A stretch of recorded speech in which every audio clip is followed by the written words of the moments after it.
Hello friends, welcome to Civil Minds. आज की इस वीडियो में हम कुछ इम्पॉर्टेंट लीगल टर्म्स के बारे में डिस्कस करेंगे।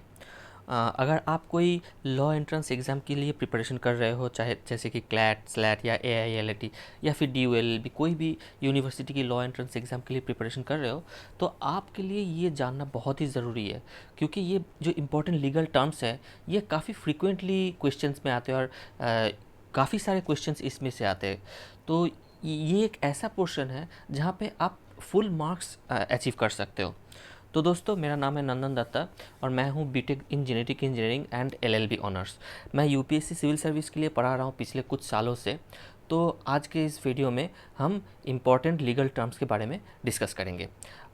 अगर दोस्तों आप लोगों ने हमारे चैनल को सब्सक्राइब नहीं किया है तो सब्सक्राइब कर लीजिए, ऐसे ही लॉ रिलेटेड वीडियोज़ और सिविल सर्विस रिलेटेड वीडियोज़ पाने के लिए। तो पहला जो टर्म है वो है पैक्टा sunt servanda। इसका मतलब ये होता है कि जो भी एग्रीमेंट है, एग्रीमेंट्स आर बाइंडिंग। तो ये इंटरनेशनल लॉ की एक बहुत ही इम्पोर्टेंट प्रिंसिपल है।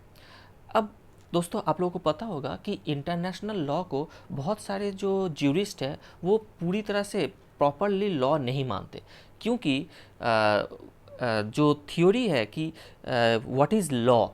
Law means it is the command of sovereign backed by sanction. तो बहुत लोगों का ये मानना है कि इंटरनेशनल लॉ में सैंक्शन मिसिंग है।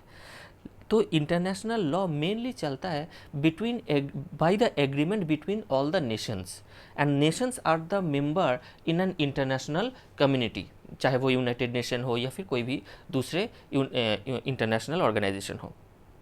तो वहाँ पे जो अग्रीमेंट है उसको बाइंडिंग बनाया गया है। ठीक है, so it is a basis of international law. दूसरा है ubi jus ibi remedium. This is the principle of any civil law. ठीक है, इसका मतलब होता है where there is a right there is a remedy. ठीक है, इसका मतलब ये होता है कि अगर किसी को कोई लीगल राइट दिया गया है, किसी के पास कोई भी लीगल राइट है और उस राइट के वायलेशन होता है, तो उसके लिए एक रेमेडी भी ज़रूर होगा, चाहे वो लॉ में प्रोवाइड किया हो या ना हो। ठीक है, तो इसका ओरिजिन है इंग्लिश कॉमन लॉ, जहाँ पे इक्विटी बेस्ड लॉ चलता था। तो वहाँ पे ये किया गया था, बाद में चल के इंडियन लीगल सिस्टम में भी इस चीज़ को अडॉप्ट किया गया, और इसका यही लिटरल मीनिंग है कि whenever there is a right there is a remedy. अगर उस राइट के वायलेशन होगा तो आपको रेमेडी अवेलेबल होगा। ठीक है दोस्तों, अब देखिए यहाँ पे दो टर्म है, इंजुरिया साइन डैमनम और दूसरा है डैमनम साइन इंजुरिया। ठीक है, इंजुरिया मतलब इंजुरी, और यहाँ पे इसका मतलब है लीगल इंजुरी। लीगल इंजुरी तब होता है जब कोई भी लीगल राइट वायलेशन होता है। ठीक है, साइन शब्द का मतलब है विदाउट। ठीक है, एंड डैमनम शब्द का मतलब है डैमेज या लॉस। ठीक है, तो जो पहला मैक्सिम है इंजुरिया साइन डैमनम, मतलब इंजुरी विदाउट डैमेज, मतलब किसी का कोई एक लीगल राइट तो वायलेट हुआ, लेकिन उसको एक्चुअली कोई लॉस नहीं हुआ, डैमेज नहीं हुआ। तो इसका एक इम्पॉर्टेंट केस है SB वर्सेस वाइट। ठीक है, इसमें क्या हुआ था कि जो जो डिफेंड जो प्लेंटिफ थे, उनके जो लीगल राइट था वोटिंग का, वो तो मिसिंग, वो तो उनका एवरेज हुआ था, लेकिन वो जिसको वोट करना चाहते थे वो जीत गया था। तो कोई लॉस एक्चुअली नहीं हुआ, लेकिन फिर भी बिना लॉस के भी, क्योंकि उनका जो लीगल राइट था वो वायलेशन हुआ था, तो उनको एक कंपेंसेशन मिला था। जो दूसरा है कि डैमनम साइन इंजुरिया, इसका मतलब होता है डैमेज विदाउट इंजुरी, मतलब किसी का कोई लीगल राइट तो वायलेशन नहीं हुआ, लेकिन फिर भी डैमेज हुआ, मतलब कोई लॉस हुआ। तो यहाँ पे कोई लीगल रेमेडी अवेलेबल नहीं है, क्योंकि लीगल राइट वायलेशन नहीं हुआ है। ठीक है दोस्तों, समझ में आ गया। Next is persona non grata.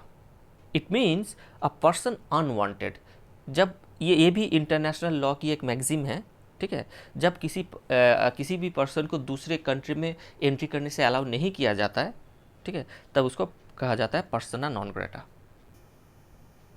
Next is ipso facto, मतलब बाय द फैक्ट इटसेल्फ। ठीक है। तो ये बहुत सारे लॉ में, चाहे वो एविडेंस लॉ हो या फिर कोई भी क्रिमिनल लॉ हो, इन सारे जगह पे भी बहुत सारी बार यूज़ किया जाता है। तो कोई भी एक इंसिडेंट, कोई भी एक इफेक्ट दिखाना अगर होता है, प्रूव करना होता है कि, एंड ये प्रूव करना होता है कि this effect, this result is the consequence of this very fact, तब ये टर्म यूज किया जाता है ipso facto, by the very fact itself. Next is vox populi, it means the voice of the people. Next is ex post facto. तो ये term हमारे constitution में भी ये यूज़ किया गया है। इसका लिटरल मीनिंग क्या है? It means by A subsequent fact. ठीक है, तो जब लॉ में ये टर्म यूज़ किया जाता है, इसका मतलब है कोई भी बोला जाता है अगर कि x post facto law, that means retrospective law. Retrospective law मतलब जब लॉ बन रहा है, ठीक है, उसके पहले कोई इंसिडेंट हुआ है लेकिन उसके ऊपर भी वो लॉ एप्लीकेबल है। ठीक है, तो उसको कहा जाता है एक्स पोस्ट फैक्टो लॉ। ठीक है, और हमारे कॉन्स्टिट्यूशन में आर्टिकल 20 में ये कहा गया है कि कोई भी क्रिमिनल लॉ में एक्स पोस्ट फैक्टो लॉ नहीं होगा। दैट मीन्स कोई भी रेट्रोस्पेक्टिव लॉ नहीं होगा। ठीक है, next is voluntary non fit injuria. It means the injury inflicted upon voluntarily, मतलब जब कोई दूसरे आदमी से अग्रीमेंट बनाता है वॉलेंटरीली कि वो उस पर इंजुरी इन्फ्लिक्ट करे। फॉर एग्जाम्पल, जब डॉक्टर ऑपरेशन करने जाते हैं, ठीक है, तो वहाँ पे पेशेंट का ये कंसेंट रहता है कि जो ऑपरेशन के टाइम पे जो इंजुरी इन्फ्लिक्ट किया जाएगा डॉक्टर से, that was done voluntarily by the patient. ठीक है, तो ये कोई for some better purpose, for better good, ठीक है, इसके लिए ये टर्म, ये voluntary non fit injuria use किया जाता है।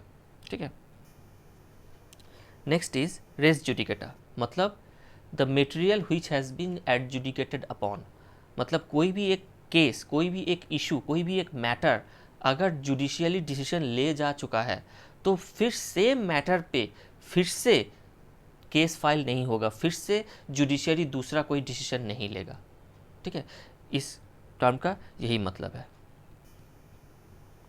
तो आज के लिए दोस्तों इतना ही।